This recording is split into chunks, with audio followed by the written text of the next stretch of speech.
Welcome to KAM's Podcast, where we ignite the flames of leadership and empower the youth to embrace their rightful position of dominance. Our vision is to inspire a new generation of leaders grounded in biblical principles, equipped to conquer the challenges of our time. Through engaging discussions, interviews, and thought-provoking insights, join us as we embark on a journey to empower the youth, harness their strengths, and embrace their calling as leaders. Together, let us pave the way for a future where the principles of dominion, compassion, and righteousness reign supreme. This is our vision. This is our mission.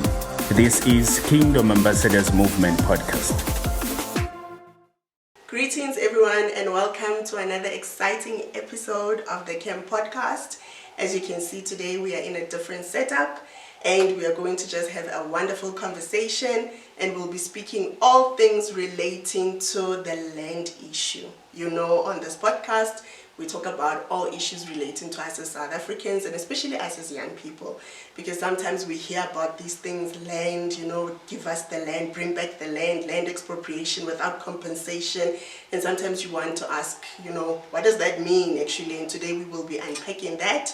As you can see, we're in a different setup, and we will be zooming into the topic, and we've got a very interesting guest with us in studio. He is actually someone that I've known for a very long time, since he was born. He is my brother, and we have been talking about these things for so long, and I thought, you know what, we've been talking about it outside of this platform. How about we get him on the platform and we actually talk about these issues, because they are truly important issues to us as South Africans, especially us as young people. The issue of land is an exciting topic, and we're looking forward to just unpacking it. So now let's get into it. Okay, so today we have a very interesting guest, and like I said, I've known him all my life, and we have spoken a lot about this topic outside of this platform, and he is here, and we're just going to roll with it and talk about this issue of land. But before we get into it, I'd like to just give him an opportunity so that he can introduce himself. Yeah, and just to add, we've been trying to do this podcast for quite a while, but we finally put time in our diaries to do it. So thank you for having me. Yes. So I'm Victoria's little brother, Tumelo, and just a background on my end. I'm a chartered accountant by profession, so I work for one of the major banks in South Africa. And we've been, as she said, we've been discussing this issue of land and politics for quite a while. And, so I'm happy to be here today so that we can really unpack and have a good conversation. Awesome. And I remember one time I once said to you, I'm so frustrated with the South African system, the politics, the democracy. Yes, this year we are celebrating 30 years, but it really doesn't feel like a celebration. I felt like we should be very far from where we are. And you said to me, I must keep in mind that we are still a young democracy. Looking at the damage that was done, it's been years and years of damage, and only 30 years of trying to correct all of that.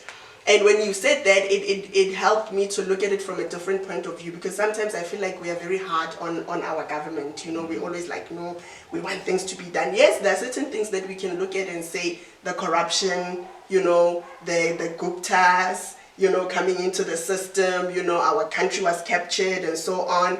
But there is also good that our government is doing.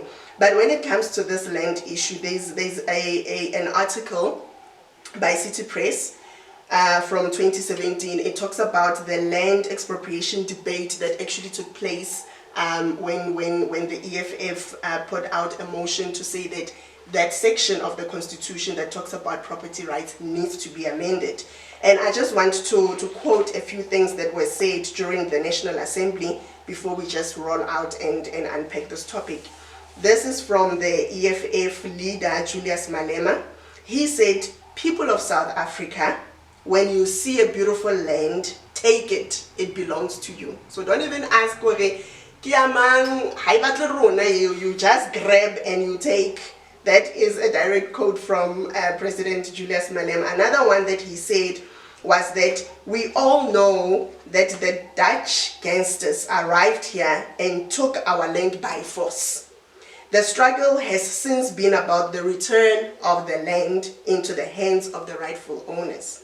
And the third one, which is the last one that I want to say, is he said, we remain a conquered nation because white monopoly capital still owns the means of production.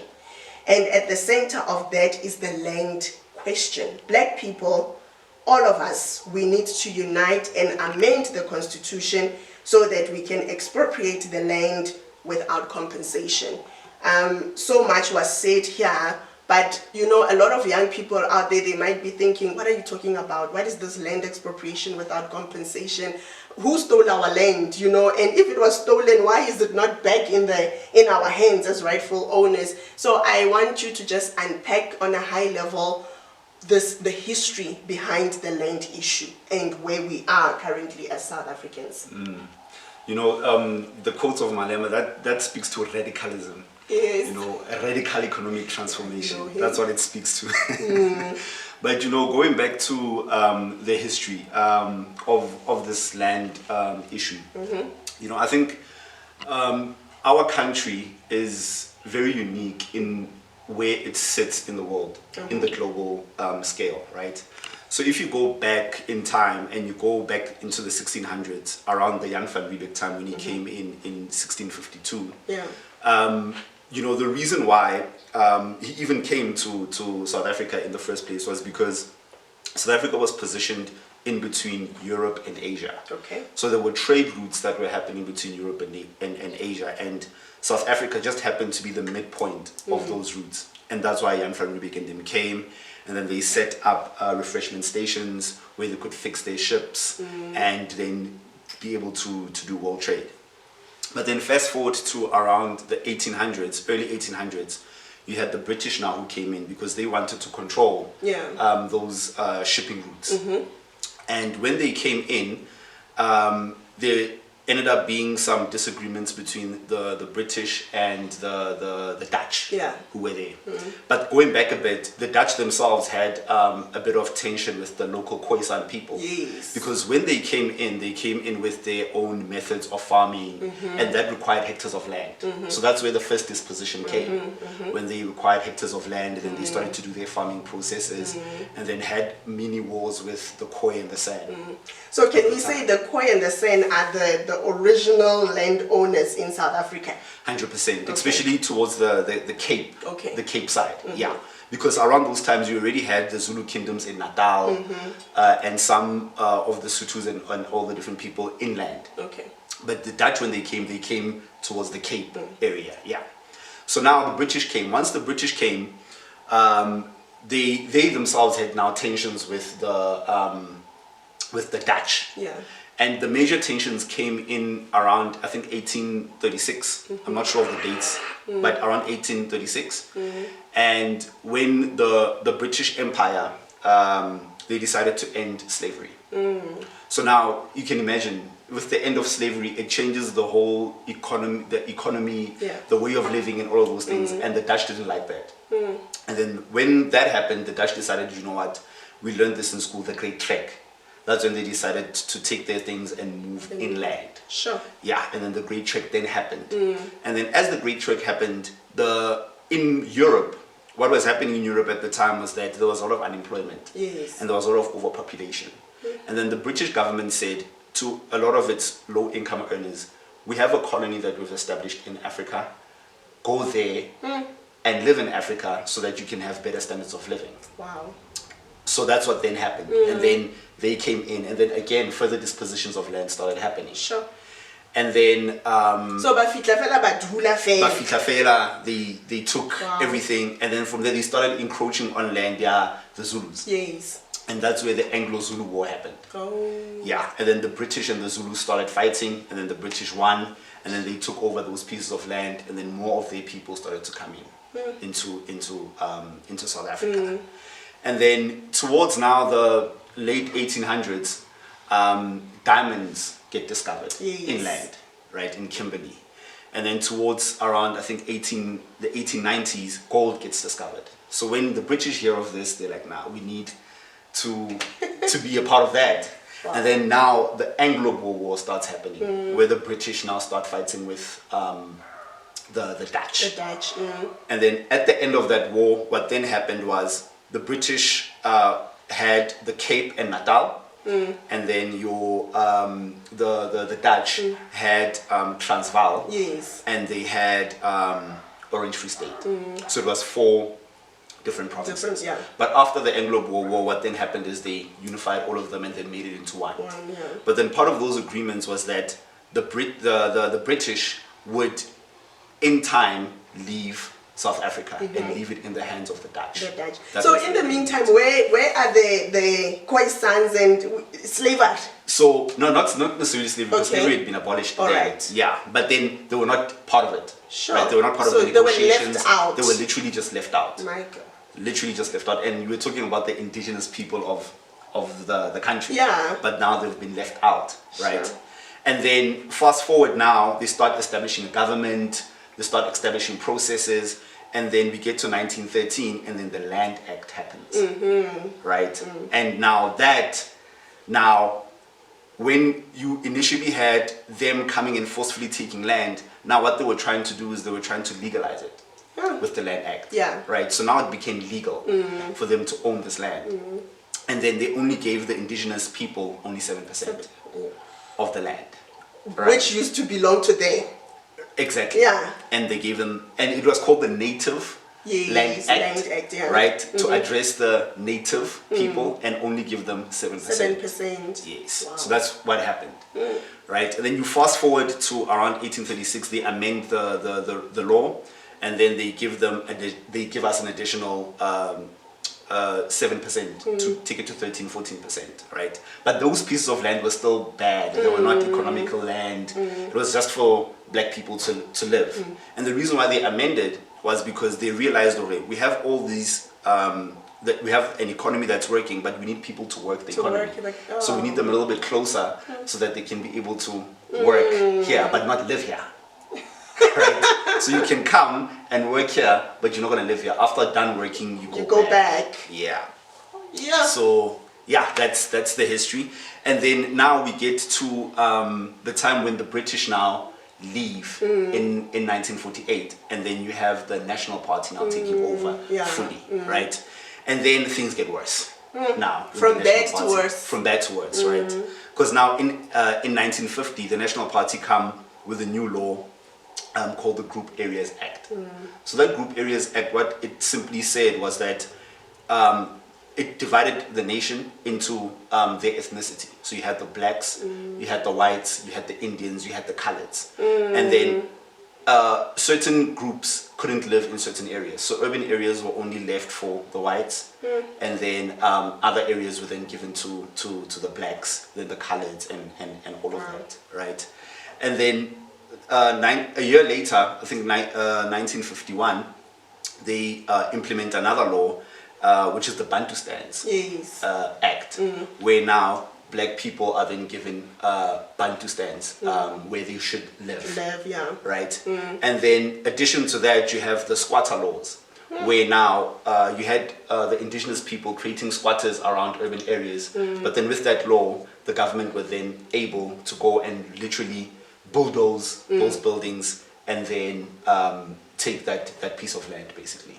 Wow, this is very interesting. Yeah, so that's basically the history. And then now you go a little bit further to the 70s, and then further disposition happens where now South Africans or the local people are then remove their citizenship, and then they only become citizens of Bantustans, right? So now the indigenous people are no longer citizens of South Africa, and as a result, you can't purchase land. Right, further disposition then happens. Right. So it was in phases. It was in phases. And it's systematic, and it happened over a long period of time. That's why even today, you are in a situation where South Africa is the most unequal society in the world because it happened. Exactly, it makes sense. It happened for such a long time, and then fast forward, we get to 1990. and then apartheid Yes. ends, right? And then but that's the brief history that got us to basically 1994, and then further where we are today. Yo. This is very interesting, and maybe just to bring in a little bit there with CODESA. Yeah. You know, I feel that with CODESA, we had the opportunity to get as much as we could through those negotiations. But it's interesting because I was having a conversation with young people, and some of the young people, I said, when the name Mandela comes into mind, what comes to mind actually? What can you say about Nelson Mandela? And some were saying hero, and one young person said sellout. And I thought, wow, that is a strong word, sellout. Strong word. And she actually explained that to say during the negotiations, he could have negotiated better, you know, but he sold us out. And now we are even worse off because that was an opportunity to actually try and resolve all that mess that took place. What can you say to that? Do you think he was a sellout, or do you think there's more to CODESA that maybe we do not understand? And with the chief negotiator, Cyril Ramaphosa, being in the mix, there is so much about CODESA that I feel like it should actually be another topic that we actually unpack, but just a little bit on it. Yeah. You know, I think the word sellout is very strong. Yeah. Because, you know, we are young, and 1991, for example, for me, I was born in 1991, Yeah. and then 1994 happened, so we were very young. So we don't understand the context of what was happening around that time. You know, there was a lot of instability. The world didn't know what's going to happen. Is it going to be civil war? You know, so Mandela was trying to please both sides, right? Yeah. So that there's a balance between the previous rulers and then the people who are coming in. So it was a delicate balance that he had to try and achieve in order to avoid civil war, right? Because we could have ended like, for example, the Middle East countries where there's consistently war happening between the blacks and the whites, right? So that's what he was trying to avoid in those negotiations. I do feel like we maybe you know, gave away too much, right? But then in another token, you could say that it was difficult because we didn't have, for example, economic knowledge or all these different knowledge that the people who we were negotiating with had, right? So it was quite difficult. So for me, I think they did a good job. I think it could have been better, you know, but I think sellout is too much of a strong word. Too much of a strong word. Yeah, I think it's too much of a strong word. Yeah, I also agree. Yeah. That did a lot. Yeah, he did. You know, he did a lot. He did a lot. And you know, even when you go back and watch when Mandela spoke, you know, he really brought the country together and made sure that, you know, we moved together as a country, which was quite strong. Which was quite strong, and those who came after him needed to then just continue, you know, where he left off. Yes, exactly. Yeah. All right. So part of this City Press let me start it off. Since we are still talking about the motion that EFF had tabled out to say that we need to make changes to the constitution, one of the MPs from Freedom Front Plus actually said this, and I'm directly quoting it.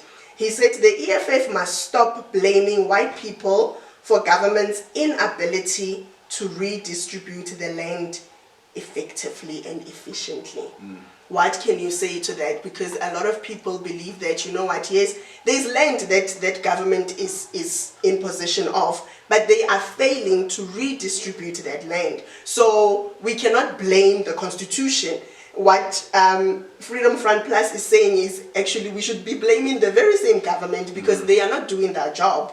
What is your take in terms of that? I agree with it because I think the government, they are very good in writing policy, but they're very bad in implementing. Because we have one of the best constitutions and they write really good policies, but then they don't go back and ensure that these policies are being implemented, right? They just lack in that element.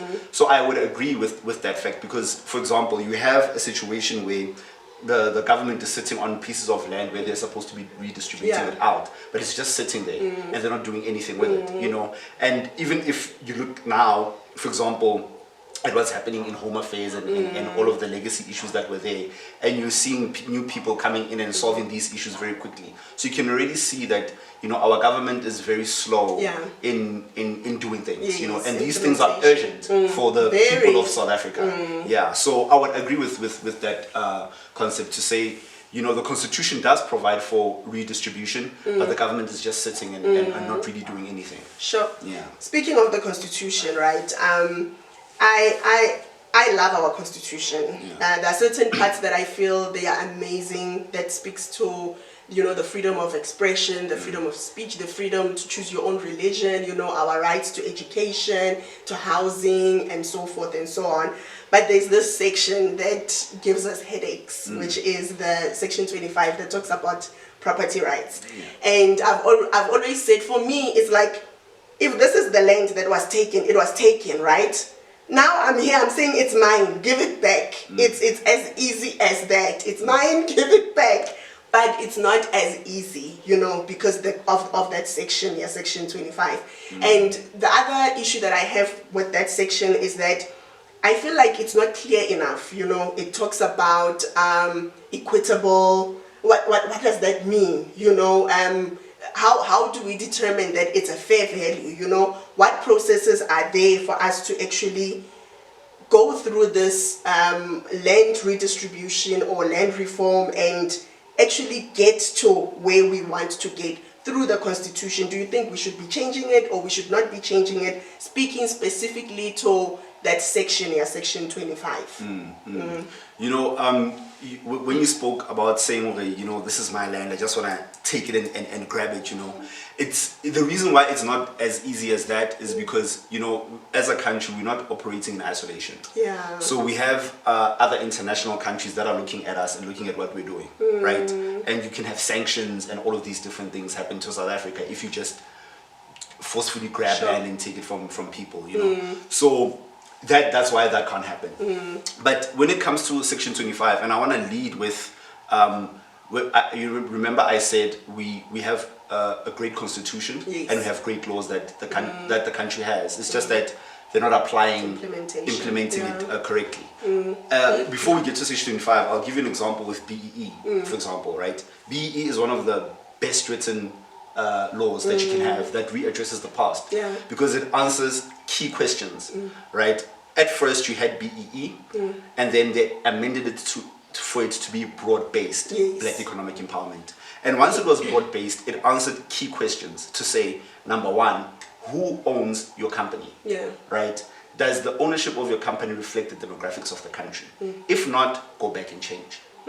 The second question that it answered was, who runs your company, right? If your company is not run by the demographics of the country, go back and change, right? Who works in your company? If that doesn't answer the demographics, go back and change, right? Are you equipping your employees, right? Are you providing training to these employees? If not, you need to go back, right? So it answers a lot of key questions, right? And it helps with redressing the imbalances of the past, because you can't in 2024 have a company that does not represent the demographics of the nation. It just can't happen, right? Because you're excluding people from the economics of the country. Right, but now implementation is a problem because you have companies who are still operating that way, but then they're not being checked, right? And there are no consequences for them not operating that way, right? And then the same with Section 25. Section 25 is brilliantly written. Like the people who were writing that, they actually knew and understood what happened and what's going to happen, right? Because Section 25, first of all, talks about property rights. It says that you need to protect the property rights of the people. That's the first section. The first one, yeah. And then the second section of it, it says that the state has the responsibility to do land reform. Okay. Right? But land reform needs to be in the public interest. Yes. Right? But then it goes and says land reform itself is in the public interest. Yes. So therefore, when you're doing land reform, it is in the public interest. Yeah. That's the second part. And then the third part, it goes and talks about the compensation element. Exactly. Right? And then it says that when you redistribute the land, you need to compensate the individual, take the land and then redistribute it. But then within the compensation, it talks about just and equitable those compensation. Words, just and equitable. Just and equitable, right? And those words are key because just and equitable says that if, for example, we have a piece of land and it's worth 1 million rand, that's the market value. Yes. So just and equitable talks about the market value of you have to take into account the market value of the land, right? Yeah. The land is 1 million. That's the market value. But then it also says you can't just only look at market value. Okay. You need to also understand that there were injustices that happened in the past. So the second question that you have to answer is, how was this land obtained? Okay. Right? If it was obtained by unjust means, it drops the value. Okay. Right? So you go from, for example, a million to now 700. Okay. Right? The third question that it asks, it says, has the government provided subsidies in the past for you in order to acquire and work this land? Okay. All of those subsidies need to be retracted. It goes down. Oh, right? so the value of the land keeps going down, right? And then it also asks the question, why are you taking this land, expropriating the land, right?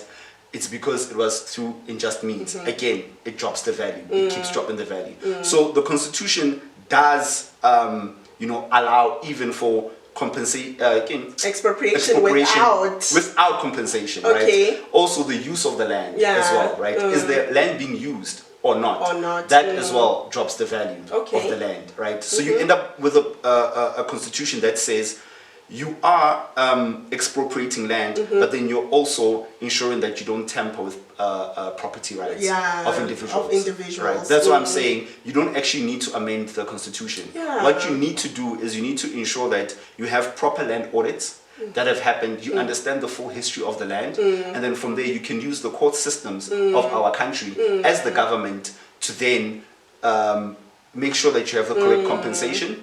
Then you take the land and then you redistribute it to the public.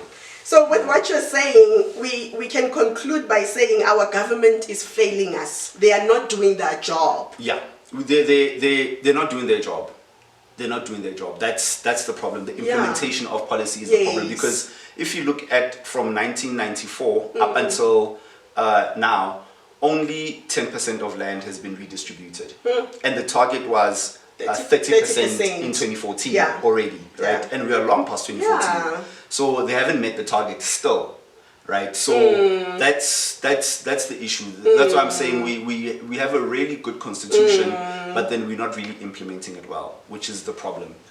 So do you think it's intentional from the government side, maybe to push, and I'm just saying, corruption and things like that, or do you think the government is not empowered enough, or the people who are supposed to be implementing these things, they are not empowered enough? Like you say, we've got great policies, but the implementation thereof and the monitoring thereof as well, because it needs to be monitored, and if changes then needs to be implemented, then those changes can then be implemented. So what do you think it is? Is it a matter of government does not have the know-how, the resources or whatever, or it's intentional in a way?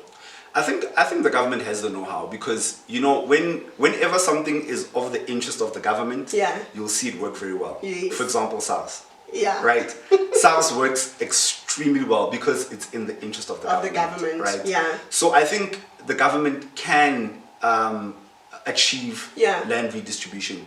It's just the problem is corruption, because sometimes you'll have land that gets expropriated, but then it's given to cadres. Right, cater deployment and all of these different things. You'll have, for example, politicians who never had farms all of a sudden, yes, farms, right? Exactly. So that's the problem. That's where the issues are, So I think for me, in order to correctly achieve land redistribution, you need to get buy-in from the public. It needs to be something that the public is aware of. Everyone must have a buy-in. It must be very transparent. Transparency is key.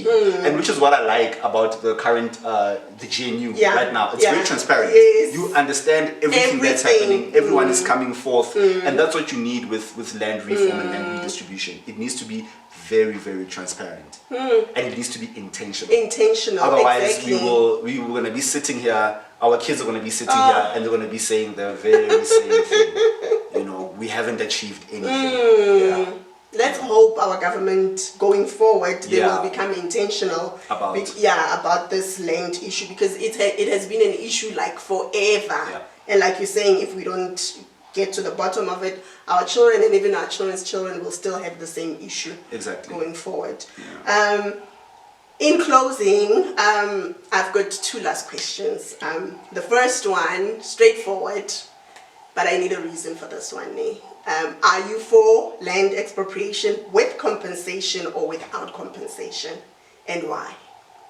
Okay, I'm for with compensation. Okay. And the reason why I'm saying it is because, for example, Zimbabwe is a good example of land expropriation without compensation. Right? Because that's what they did during the late 1990s and early 2000s, and the economy went left, things went horrible.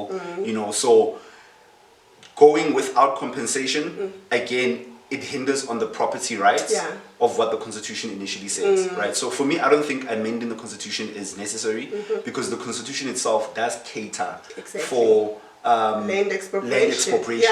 It's there. Everything is there in the Constitution. So I don't think it's necessary to really amend the Constitution simply because of that. It's there. It just needs to be systematic. It needs to, even the people who, for example, are given this land, you need to be able to support them financially. You need to be able to train these individuals so that they are able to work that land and to be able to contribute to the economy.